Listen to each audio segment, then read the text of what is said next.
Le grand témoin. Le grand témoin. Louis Dauphren.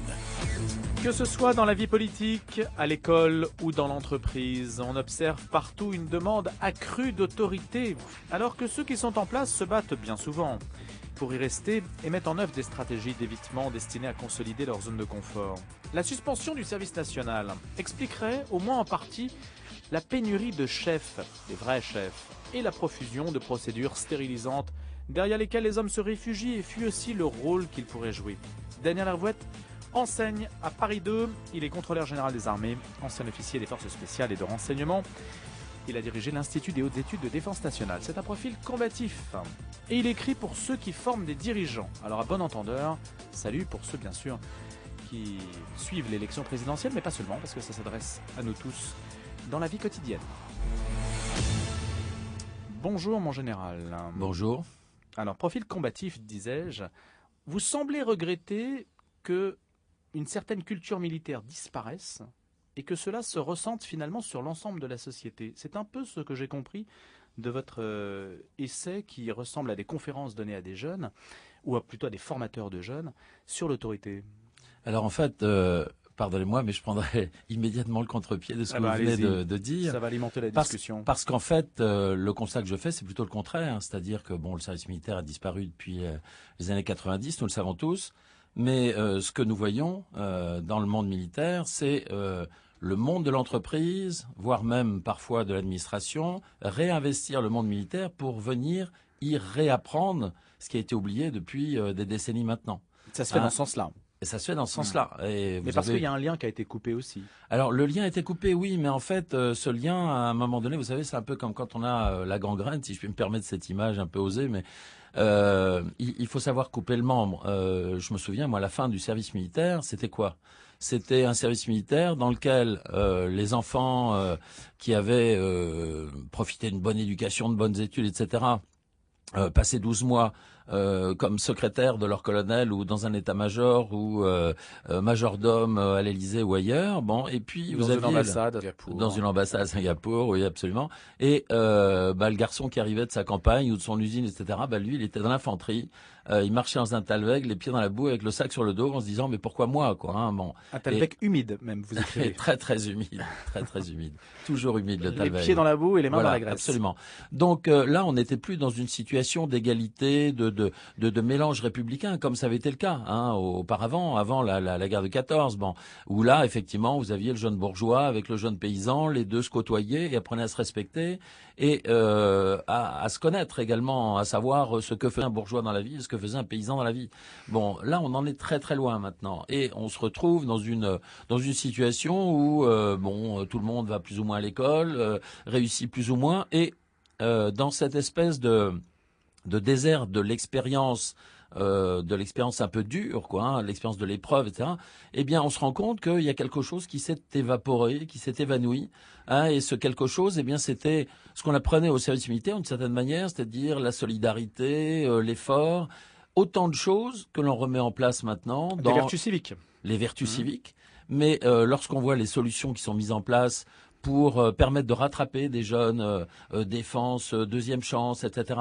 Eh bien, qu'est-ce qu'on fait ? On met des cadres militaires, des gens de l'éducation nationale qui acceptent de porter l'uniforme, et tout ça pour encadrer des jeunes d'une manière qui est quasiment militaire. On lève les couleurs le matin, on chante la Marseillaise, on respecte la discipline, on se lève à l'heure, on fait sa toilette, on travaille, on est suivi par des jeunes moniteurs qui encadrent les élèves en classe, et donc il y a un hyper-encadrement qui est tout à fait comparable à ce qu'on connaît dans le monde militaire.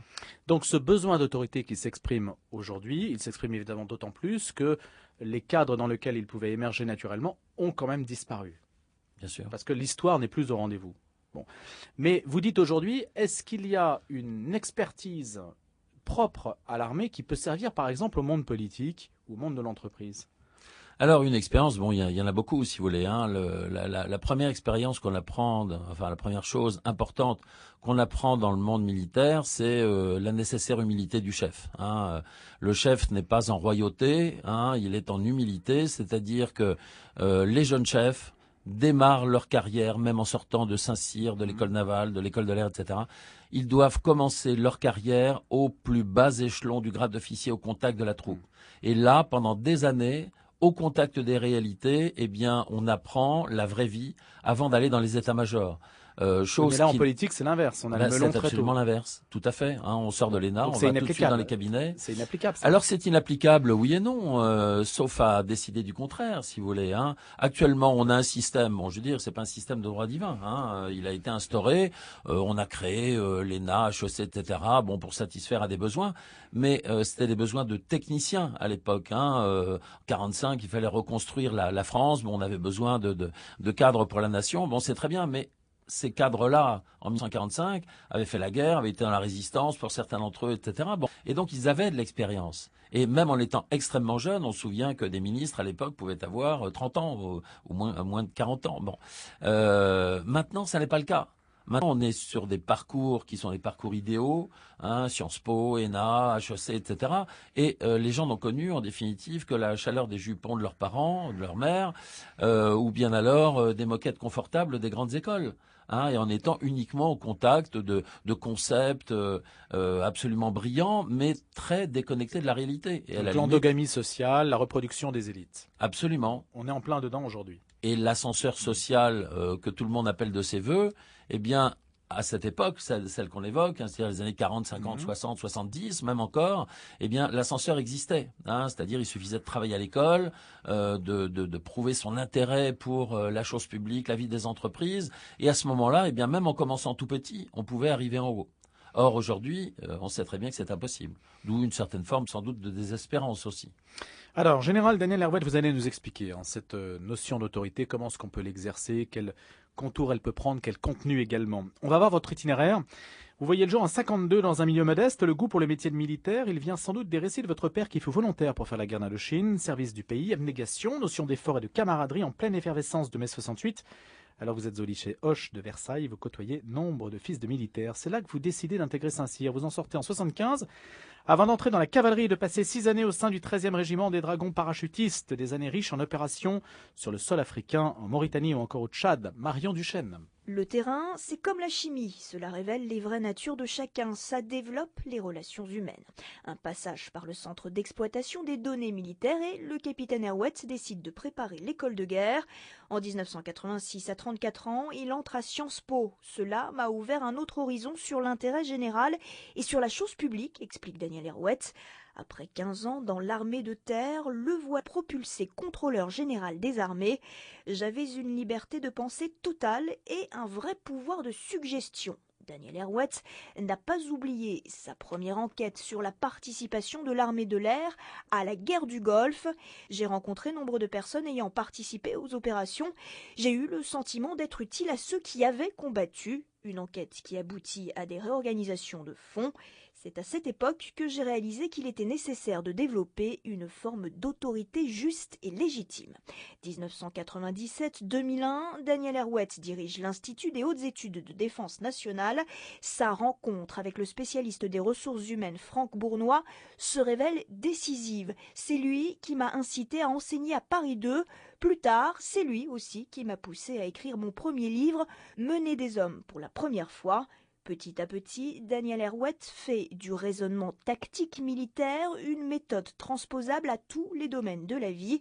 Comment améliorer le potentiel de chacun, comment mobiliser sur des objectifs et autour de valeurs, comment recadrer sans stériliser la pensée, des recettes que Daniel Herouet applique également en intervenant au sein d'entreprises. Pour parler géopolitique, l'ancien militaire a choisi le mode du thriller et du roman d'espionnage, des événements proches du réel et des personnages plus ou moins fictifs. C'est une forme de vulgarisation, explique l'auteur du Grand Sacrifice. Son dernier livre s'attaque au délitement de l'autorité et la conclusion de Daniel Herouet est claire. Aujourd'hui, ce n'est que dans le milieu militaire que l'exercice de l'autorité s'enseigne de manière pragmatique et durable. Et militaire, vous l'êtes toujours, puisque vous êtes contrôleur général des armées. Absolument. Les armées qui ont pas mal souffert du point de vue budgétaire. Ça s'inverse un petit peu, la tendance ? Alors oui, il y a eu, disons, un coup d'arrêt à la baisse des dépenses qui étaient données sous l'effet, bien évidemment, des conflits qui se déroulent actuellement au Sahel. Cela étant, bon, c'est une question délicate. Hein. Si on parle des moyens attribués à la défense, on se rend compte que depuis une vingtaine d'années, ces crédits n'ont cessé d'être réduits.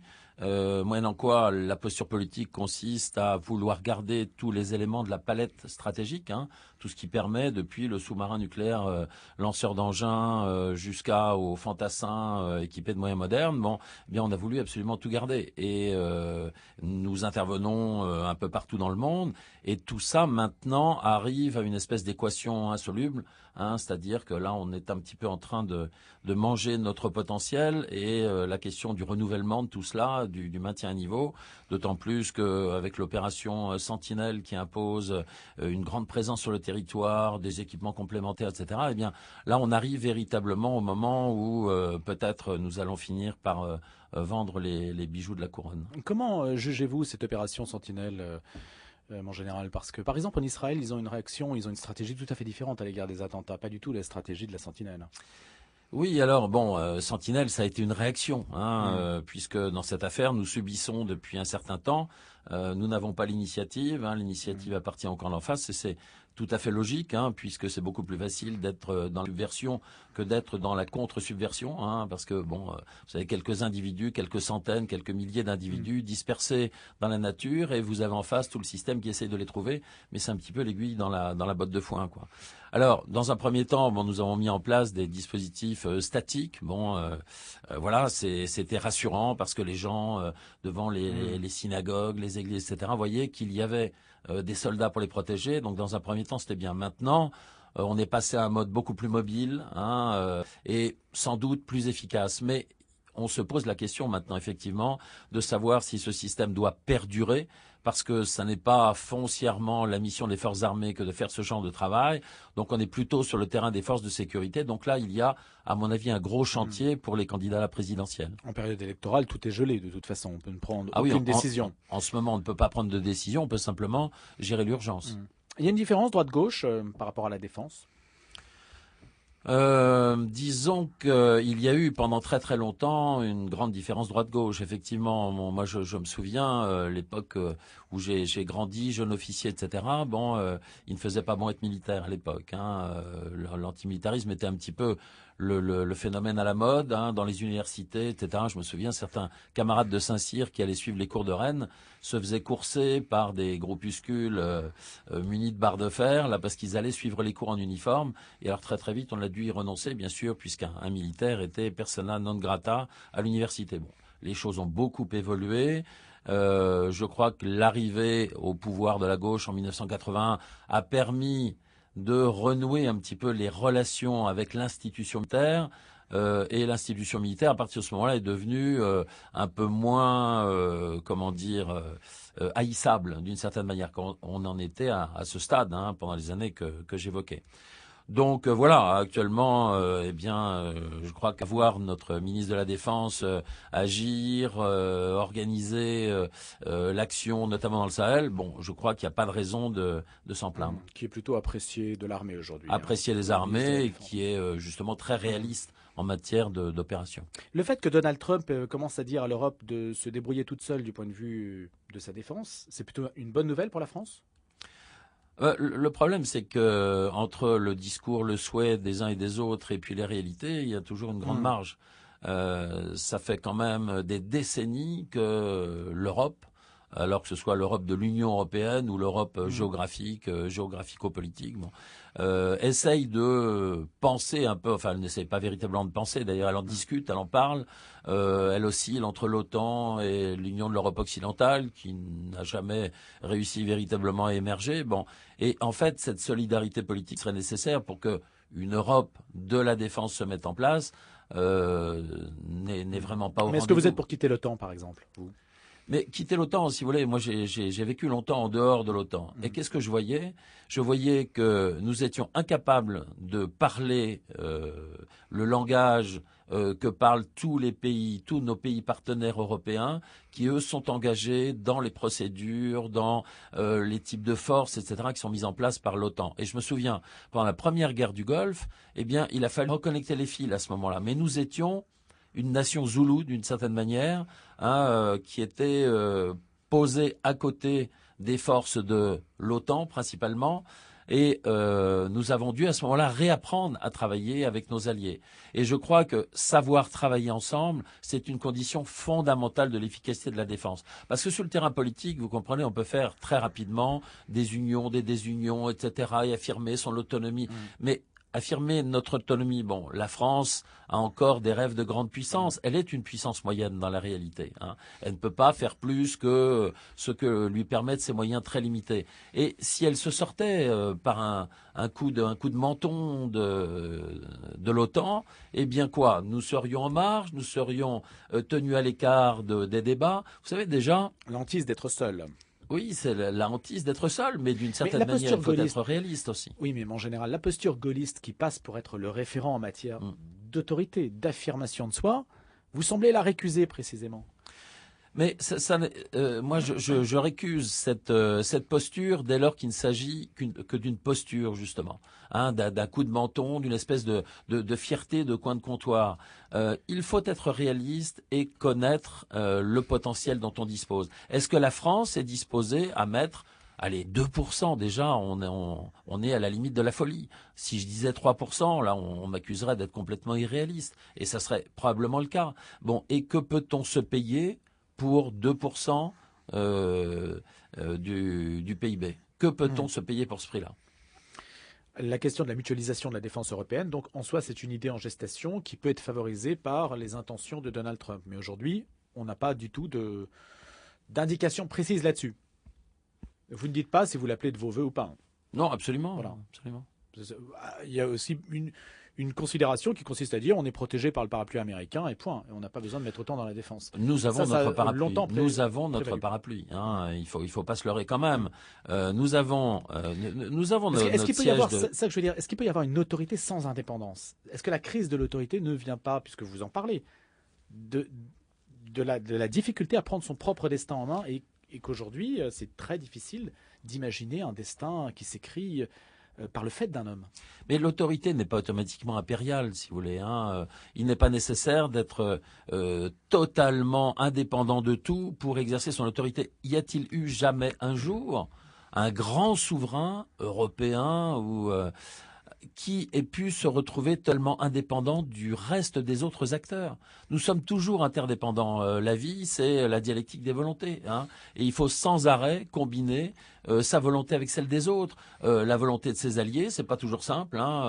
C'est extrêmement difficile de diriger une coalition. Et nous avons nos maréchaux qui, pendant la guerre de 14, se sont prononcés là-dessus en disant depuis que j'ai commandé une coalition, je sais que ça n'est pas la meilleure des choses. L'autorité peut s'exercer à partir du moment où on a une vision claire, construite, de là où on veut mener l'ensemble dont on a la responsabilité. Et cette vision pour peu qu'on ait encore la responsabilité, c'est ça. Pardon? Pour peu qu'on prenne encore les décisions. Mais oui, non, mais c'est ça véritablement l'autorité, c'est avoir le courage de s'affirmer comme dispose d'une part d'autonomie. Quelle est la part d'autonomie du patron de Volkswagen ou de Renault-Nissan, etc. Il a la concurrence en face de lui, il a ses fournisseurs, etc. Et il y a le marché qui réagit au bout du compte. Ils ne veulent pas des voitures de telle ou telle marque. Eh bien voilà, l'autorité, c'est de se dire moi je suis le patron de telle entreprise, voilà la stratégie que j'arrête pour développer tel type de produit, pour aller sur tel type de marché. Sur le plan politique, c'est la même chose. Ça pourrait être la même chose. Mais la grande difficulté, c'est qu'on est sans arrêt dans une boucle quasiment fermée, action-réaction.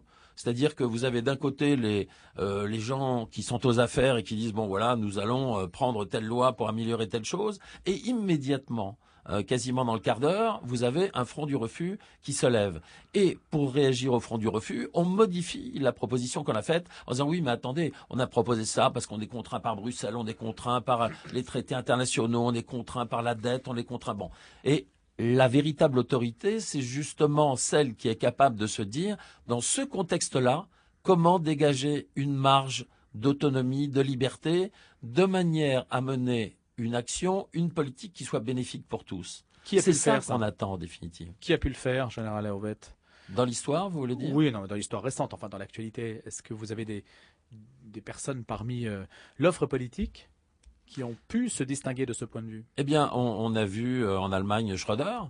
Schröder qui à un moment donné a dit bon voilà, l'Allemagne ne va Ça plus. fait 15 ans, hein?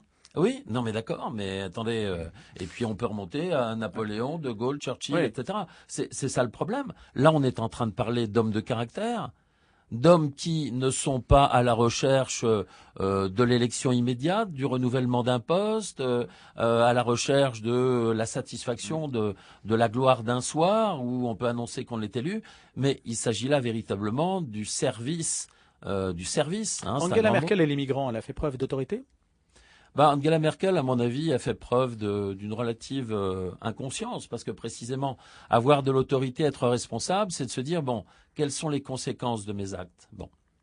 Alors, qu'elle ait eu l'idée, le souhait, à la fois humanitaire et utilitaire, de laisser entrer un très grand nombre de migrants, ça se comprend parce que l'Allemagne est en train de chuter démographiquement, donc d'une certaine manière, ça fait partie de ses préoccupations. Elle a dû se dire bon voilà l'occasion d'avoir un sang neuf, mais sans mesurer du tout les conséquences. Et ceci animé par de trop bons sentiments, c'est-à-dire une espèce de sentiment de charité. Nous Et sommes parce que bons, nous sommes l'autorité, ce généreux. n'est pas nécésairement la répression. Non, ça n'est pas On peut être nécessairement la généreux et répression. autoritaire, justement. Non, pas autoritaire. Autoritaire, ça n'est pas une bonne chose. Autoritaire, ça va avec autoritarisme. Exercer son autorité, c'est pas automatiquement affirmer qu'on veut, qu'on peut, etc. C'est raisonner pour fournir les bons choix, pour proposer les bons choix. Allez, vous allez nous en suggérer, j'en suis persuadé, général Daniel Hervouet. On se retrouve dans quelques minutes, le grand témoin revient.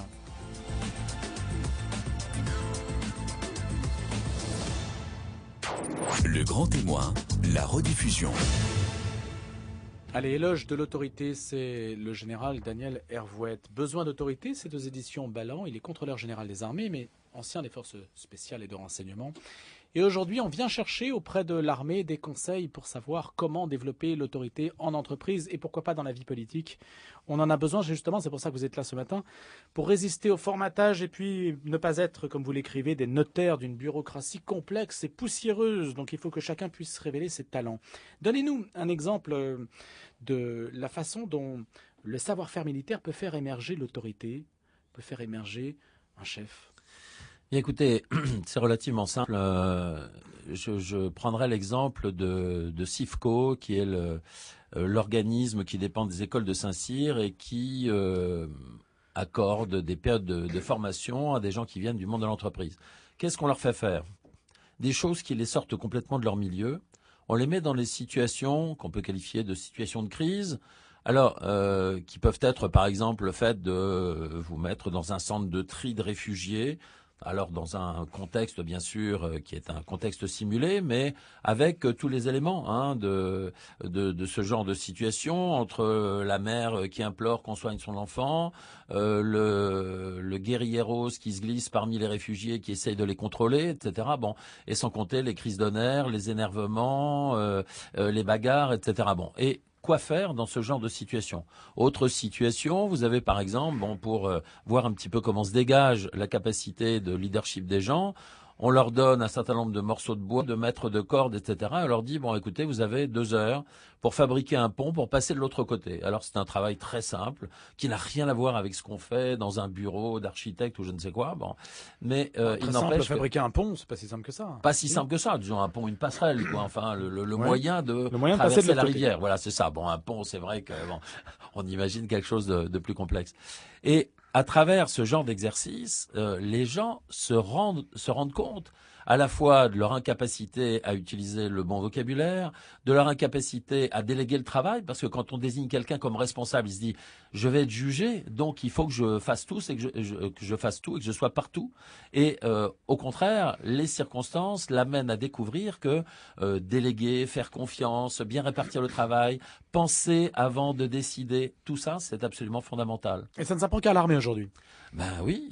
Alors, vous avez quelques exercices. Alors, vous avez à la Kennedy School aux États-Unis des exercices qui sont très très bien montés, comme ça, qui sont réservés à des cadres très supérieurs, des ministres, des dirigeants d'entreprise, où on les met en situation comme ça, et on les amène dans ce contexte-là à prendre connaissance des contraintes d'un autre métier. Par exemple, un responsable d'entreprise apprend à découvrir de près les contraintes de telle administration, etc. Bon. En France, c'est vrai que, hormis le monde militaire, il y a très peu d'endroits. Ou bien alors, ce sont des endroits, je pense à mes amis de Pegasus, par exemple, qui sont implantés à Lorient. Ce sont d'anciens commandos marines et qui organisent dans la base des sous-marins de l'Orient justement des exercices de cette nature-là. Comment est-ce qu'on pourrait décliner cela à la vie politique, Daniel Hervouette? Alors, décliner comme ça, si vous voulez, le problème, c'est que on ne construit pas un système tel que celui que j'évoque là en 5 minutes, en quelques heures ou en quelques mois. Hein, on se rend bien compte, et c'est pour ça que je parle de véritable révolution culturelle, parce que il faut repartir quasiment de zéro, c'est-à-dire repartir de l'école.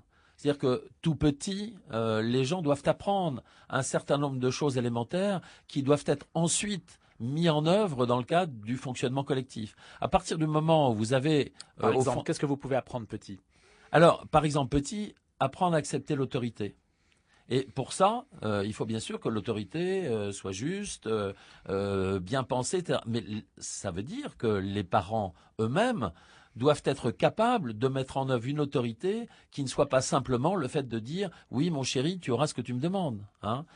Oui, mon petit roi, mon petit empereur, etc. » Quel petit roi et petit empereur, à 18-20 ans, commence à découvrir le monde tel qu'il est et le trouve terriblement injuste.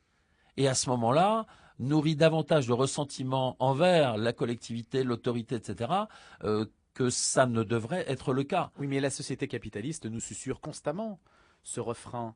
C'est là qu'il y a une contradiction, c'est que d'un côté, vous avez une société qui ne cesse de contrecarrer l'autorité pour raisons mercantiles, pour satisfaire tous les désirs, et de l'autre, vous nous dites qu'on vient chercher dans l'armée un moyen d'être un chef, mais c'est contradictoire, non? Alors oui et non, parce que vous savez, on est dans le problème du balancier, hein, le consumérisme, faire en sorte que tout le monde puisse satisfaire tous ses désirs, on en revient. On en revient, maintenant vous voyez les gens qui volent de belles carottes bien bio, de belles oranges, etc. Ou du cochon qui a été élevé dans de bonnes conditions plutôt que de la charcuterie industrielle. Donc les gens reviennent vers une forme de qualité. Donc la grande consommation, on se rend compte que ça mange la planète, etc. Et ça parle à beaucoup de monde. Bon. Donc on a besoin de revenir à quelque chose de plus solide.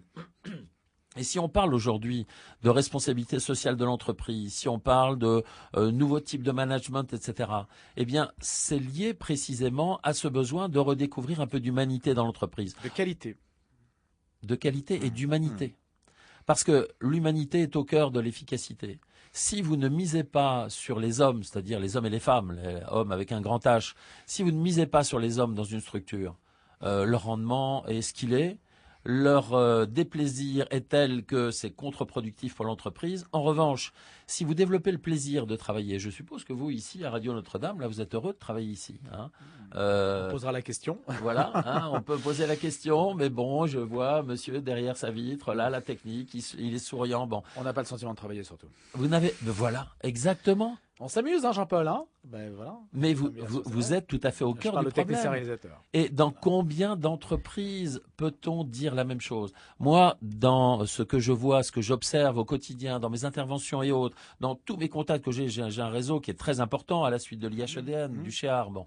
Eh bien, qu'est-ce que je vois? Je vois des gens malheureux, des gens qui souffrent, dans la grande majorité des cas, des gens qui sont dans une situation, de tension éthique, où on leur demande de faire des choses qui vont à l'encontre de leurs règles, de leurs valeurs personnelles. Hein, quand on demande à quelqu'un de vendre un contrat d'assurance à une personne âgée, alors qu'on sait que ce contrat d'assurance, c'est de la baudruche, eh bien, franchement, à moins d'être blindé en béton, ça fait quelque chose. On éprouve une contrariété. Et cette contrariété finit par donner quelque chose d'extrêmement négatif. Et regardez le nombre d'arrêts de travail à n'en plus finir, de dépression, de burn-out, etc.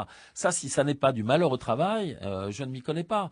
Or, quand on regarde à quel point les militaires sont surmenés, suremployés, dans des conditions extrêmement dangereuses, ils risquent leur vie. Hein, et aujourd'hui, c'est pas un exercice intellectuel qu'on est en train de faire là. Nos hommes sont sur le terrain et risquent leur vie au quotidien. Et malgré tout, ils trouvent que leur métier est le plus beau métier du monde. Et ils sont prêts à continuer, même si à certains moments, ils sont fatigués, etc. Mais quand ils quittent le service, eh bien, ils gardent leur attachement à leur maison mère, à leur régiment, à leur formation, à leur armée. Et pourquoi tout cela? C'est la Parce question que qu'il faut c'est se un poser. métier, pas un emploi. Alors, c'est un Non. métier, oui, mais bon, moi j'ai un de mes fils qui est compagnon du Tour de France, il est menuisier. Bon, on ne peut pas dire Bah, qu'il c'est est un dans la métier aussi. défense de la patrie. C'est un métier, oui, mais des métiers, il y en a plein. Il y a que ça, si on veut bien le regarder. Le serveur de restaurant, pourquoi ce serait moins noble d'être serveur de restaurant que d'être PDG d'une entreprise? Ça laisserait supposer qu'on n'a pas besoin de serveur de restaurant, remplaçons-le par des robots. Enfin, tout le monde doit avoir sa place dans sa structure où qu'il se trouve. Mais ça demande une relation humaine de proximité entre le petit responsable le responsable du restaurant, le responsable d'un bureau, d'un service, d'une équipe de balayeurs de la ville de Paris ou de Lyon. Bon, et là, ça demande effectivement un mode relationnel particulier. Mais ce mode relationnel, on ne réussit à l'établir que si on a été formé préalablement pour ça. Parce que sinon, qu'est-ce qui prend le dessus? Eh bien, c'est l'esprit petit chef.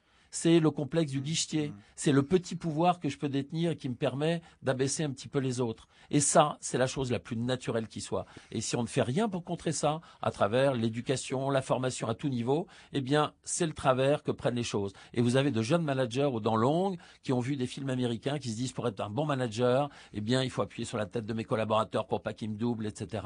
Et que je reste le maître du jeu. Et ça, c'est catastrophique et c'est la situation dans laquelle nous sommes actuellement.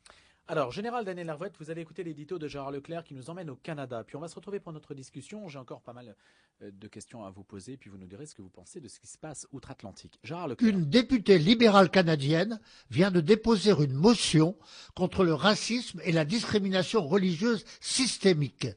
Rien là que de normal et de souhaitable a priori. Mais si l'on examine de plus près cette initiative, on s'aperçoit qu'elle est éminemment critiquable, voire dangereuse. Tout d'abord, elle ne s'applique qu'à l'islam, qui se trouve ainsi distingué des autres religions qui ne bénéficieraient pas des mêmes mesures protectrices. Bien sûr, on peut alléguer une menace islamophobe particulière, celle qui s'est concrétisée par un attentat meurtrier contre une mosquée du Québec. Mais est-ce vraiment rendre service aux musulmans canadiens que de leur conférer un statut particulier qui relève peut-être de ce qu'on appelle la discrimination positive, mais qui risque paradoxalement d'en faire de drôles de citoyens, apparemment privilégiés, mais en fait ostracisés? N'est-ce pas mettre quelqu'un en situation inférieure que de le protéger de toute critique, comme s'il était incapable de se défendre par lui-même avec la seule intelligence et seule liberté? Pour ma part, je refuserai résolument un tel statut dérogatoire en tant que catholique. J'estime qu'il est de mon honneur de me défendre à l'encontre de toute remise en cause de mes convictions. Pascal Bruckner a tout à fait raison de parler de régression hallucinante parce qu'elle déresponsabilise et infantilise ceux qu'elle entend protéger. La grandeur d'une foi, dit-il dans un entretien au Figaro, c'est sa capacité à se réformer, à s'adapter aux réalités du siècle. Sans doute, quoique par abus de langage, il parle de réforme du dogme, formule tout à fait inadéquate. Il ne s'agit pas de réformer le dogme, il s'agit éventuellement de l'approfondir et de répondre aux objections qu'il suscite. La contre-réforme catholique au XVIe siècle a été ainsi pour l'Église catholique une période éminemment créatrice. Le trouble apporté par la division de la chrétienté, suscitant l'éveil d'étonnants génies religieux, ceux de l'école française de Bérulle et de Saint-Vincent-de-Paul, celle de la Compagnie de Jésus avec Ignace et ses prestigieux disciples. La liberté dans l'adversité peut faire éclore une nouvelle génération de théologiens, de saints et de mystiques.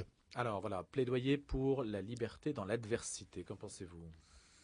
Je suis totalement d'accord avec cette idée. Maintenant, la tendance est inverse dans la société. Elle consiste à Oui, mettre des barrières partout. Oui, tout à des fait. verrous. Mais alors, le problème, c'est que justement, on a eu beaucoup de mal à saisir le problème qui se pose aux sociétés occidentales depuis le début des vagues d'attentats islamistes, New York, etc. Et face à cette incapacité à traiter le problème, on a essayé de mettre des rustines de tous les côtés. Or, quel est le problème? Le problème de l'opinion, c'est que elle voit se produire des attentats de masse dans nos rues, des gens tués qui vraiment ne faisaient que passer par là et qui ont été tués sauvagement. Réaction, qui sont les coupables? Les coupables, sont, dans 100% des cas, depuis 20 ans, des mouvements islamistes clairement identifiés. Bon. Donc, le raisonnement, c'est quoi? C'est de dire, bon, islamiste, islam, donc tout ce qui est islam est absolument dangereux et à l'origine de tous ces attentats. Et, réaction des autorités publiques, attention, ça c'est de l'islamophobie. C'est-à-dire quelque chose qui est rigoureusement interdit, donc vous n'avez pas le droit de penser ça. Fin du raisonnement. Or, de quoi s'agit-il? Il s'agit de mouvements qui sont des mouvements extrêmement durs, bien identifiés, les frères musulmans, le mouvement wahhabite, les salafistes, qui prennent toutes sortes de noms de mouvements qui sont parfaitement connus et répertoriés. Ces gens-là sont l'ennemi. Mais cet ennemi a été nommé de manière mièvre, très tardive, ce qui fait qu'au bout du compte, on a laissé se développer dans l'esprit des opinions occidentales le fait que, effectivement, c'était tout l'islam. Bon.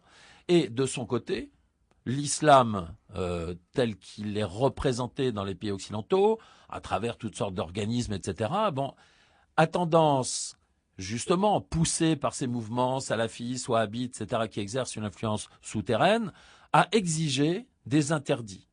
L'interdit de remettre en cause, l'interdit de critiquer, l'interdit d'évoquer, l'interdit de créer des dessins, des images, etc.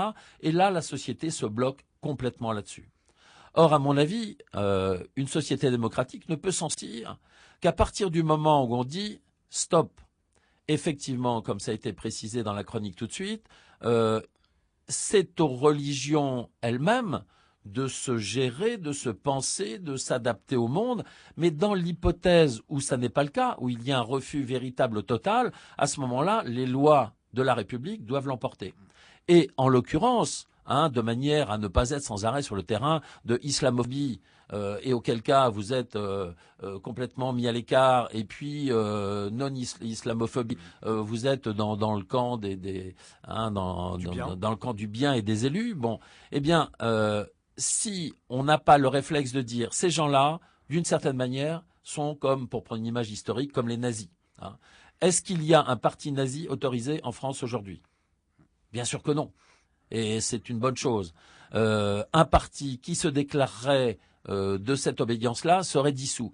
Pourquoi n'interdit-on pas, alors ça a été annoncé, on a dit on a fermé quelques mosquées, etc. Mais quand on voit les tribunes dont dispose par exemple Tariq Ramadan, quand on voit également, et ça c'est plus subtil mais connu de tous, les financements qui sont faits par exemple par l'Arabie Saoudite, le Qatar, de mosquées qui sont wahhabites, salafistes, extrêmement dures, et qui entretiennent, qui alimentent même ces mouvements qui sont extrêmement violents, qui sont des mouvements sur le sol national, sur le sol national, qui sont des mouvements véritablement de haine, et on le voit avec l'affaire Méclate, là, alors vous me direz, l'affaire Méclate, c'est quand même extrême lié à tout cela. Dites en un mot, très rapidement. Alors, Méclate, c'est un des chouchous des Inrocks, là, le Kid, c'est un garçon qui était très à la mode, qui prenait la parole dans le Bandy Blog, qui est un blog très à la mode aussi, dans les quartiers, etc. Alors, il y avait une espèce d'aura magique autour de ça. On disait, bon, ce petit jeune homme, en définitive, est très moderne, il est issu de l'immigration, il a des idées, il est issu des banlieues, bon. Et au bout du compte, qu'est-ce qu'on constate? Que ce garçon avait pris un pseudo sur Internet et qu'il a diffusé des dizaines de milliers de posts qui sont, mais alors, sauvagement antisémites, anti-occidentales, homophobes, enfin bref, tout ce qu'on peut imaginer de plus haineux. Et quand on regarde bien, on se rend compte que ce genre de pensée, de mouvement, correspond tout à fait, en définitive, aux objectifs de Daesh, c'est-à-dire un objectif de haine, de rupture, de césure de la société française en particulier, mais les autres aussi, de manière à provoquer, et c'est l'objectif de Daesh, une espèce de guerre civile, pas une espèce d'ailleurs, une guerre civile entre une masse de population réislamisée de manière dure sur la base du salafisme, etc., contre la population occidentale, les croisés, comme ils le disent, et qui représentent en définitive la barrière à l'expansion de l'islam. Donc c'est ce schéma un petit peu... Vous dites, Général Hervet, vous dites que si ce schéma s'impose, c'est parce que ceux qui sont normalement en charge de notre destin le laissent bien s'imposer et le favorisent. Oui, alors comment expliquer cela? Vous qui justement, faites l'éloge de l'autorité. Et vous dites simplement, il faut poser le diagnostic et puis qualifier l'ennemi de ce qu'il est. Et pourquoi ne le fait-on pas, tout simplement? Eh bien, le problème, c'est que la politique, c'est un petit peu, à certains moments, la cour des miracles. C'est-à-dire que tous les coups sont permis. Et alors, quand on regarde les travaux qui ont été faits par Terra Nova il y a quelque temps, qui consistaient à dire que le prolétariat avait déserté la gauche traditionnelle en partant vers le Front National, il fallait maintenant parier sur un nouveau prolétariat. Et ce nouveau prolétariat était présenté par Terra Nova comme cette population issue de l'immigration qui serait un sang nouveau, etc. Bon. Quand on est adossé à ce genre de principe, avec une visée électoraliste, bien sûr, qui consiste à dire, bon, si on est très tolérant envers les excès qui peuvent se développer principalement dans cette population, puisque c'est dans cette population qu'on essaye de réislamiser de manière très dure les gens, et notamment les jeunes, eh bien, si on leur concède un certain nombre de choses, eh bien, certainement que nous aurons une partie de leur voix, voire toute leur voix. Donc on est piégé par le système démocratique. Alors, non, on est piégé. Qui piégé. empêche l'exercice d'une forme de lucidité. On est piégé par les calculs de certains. Et à mon avis, ils porteront la responsabilité face à l'histoire. Parce que, au bout du compte, moi je ne dis pas que tous les responsables politiques sont dans cette logique-là, que tous ne voient pas la réalité de cette chose-là. Mais on a mis longtemps avant de la découvrir, avant de la nommer, parce qu'il y avait quelque chose de gênant qui est lié un petit peu à cette espèce de sentiment de culpabilité qu'on peut avoir vis-à-vis des gens qui viennent de pays défavorisés et qui viennent chez nous chercher le Havre, la paix, etc. Mais à force d'être inhibés par ce sentiment-là, on a refusé de voir que même quelqu'un des populations qui viennent de pays pauvres, etc., qui ont été assujettis, peuvent devenir à leur tour de véritables menaces et porteurs d'une idéologie violente. Les SA allemands étaient issus des milieux ouvriers, etc., donc on pouvait considérer qu'ils faisaient partie des damnés de la terre et qu'ils avaient le droit de s'exprimer. Il n'empêche que ces SA ont fini par faire des SS qui ont gardé les camps. Alors Daniel Arvouette, il nous reste que 2 minutes. Comment sortir de cette situation? Est-ce qu'aujourd'hui, alors qu'on est en période électorale, vous imaginez que le prochain président de la République aura les moyens, la volonté? Est-ce que vous êtes plutôt défaitiste en disant non, ce système est décidément voué à mourir sur lui-même? Ou est-ce qu'il a en soi les ressources de sa propre résurrection? Mais écoutez, moi je ne suis pas dans l'intimité des différents dirigeants. J'ai mon opinion bien évidemment sur les choses et sur les qualités des uns et des autres. Ce que j'espère simplement, c'est que le vainqueur de la prochaine élection aura le courage de revoir complètement la manière dont fonctionne l'éducation nationale, les écoles notamment. Et ça n'est pas un hasard si on cite un certain nombre de cas d'écoles développées dans les banlieues dures où on redécouvre, j'ai vu la semaine dernière un reportage sur France 2, une école dans laquelle on voit les visages des élèves, c'est la terre entière. Les maîtres, c'est la même chose, mais ils sont tous dans le désir d'imposer une autorité juste, calme, paisible, bienfaisante, bienveillante et qui permet aux jeunes d'apprendre, de progresser. Et le matin, c'est le meilleur élève de la semaine qui lève les couleurs. Donc ça, c'est faisable. Et ça, c'est faisable, ça c'est reproductible. Mais le problème, c'est que actuellement, il y a une espèce d'inhibition face à cela. Lorsqu'on évoque cette école traditionnelle, on dit oui, mais ça, c'est un retour en arrière, c'est un peu de l'esprit réactionnaire, etc. Mais depuis la nuit des temps se pose la question de l'éducation. Les hommes ne changent pas, le monde bouge, les hommes ne changent pas. Ils ont toujours les mêmes besoins, un besoin d'éducation, un besoin de formation, un besoin d'initiation à la vie. Et après, à leur tour, ils doivent transmettre, avoir ce souci de transmettre une forme d'éducation, de réaction face à l'adversité, d'acceptation du risque, de prise de responsabilité. Donc tout ça, ce sont des choses qui se transmettent au quotidien et ça commence à l'école. Ça commence à l'école, mais est-ce que ce n'est pas donner un peu trop de responsabilité à l'école qui déjà en termes d'instruction semble faire face à quelques obstacles? Alors, il y a l'école et il y a les parents, mais les parents, comment former les parents si vous voulez et les parents, on les met pas dans une boîte, on les renvoie pas à l'école. Ça, c'est une véritable question, alors qui peut trouver sa solution dans la réflexion personnelle lorsque les parents finiront par se rendre compte que tout ce qu'ils ont fait les a amenés à l'échec, peut-être qu'à ce moment-là, ils auront envie de changer de portage. Alors, ces réflexions, justement, Général Daniel Arvouette, on pourra les compléter, les nourrir avec besoin d'autorité, lettre ouverte à ceux qui forment de futurs dirigeants. C'est aux éditions Ballant. Merci beaucoup d'être venu nous voir ce matin. C'est moi qui vous remercie. Et à bientôt.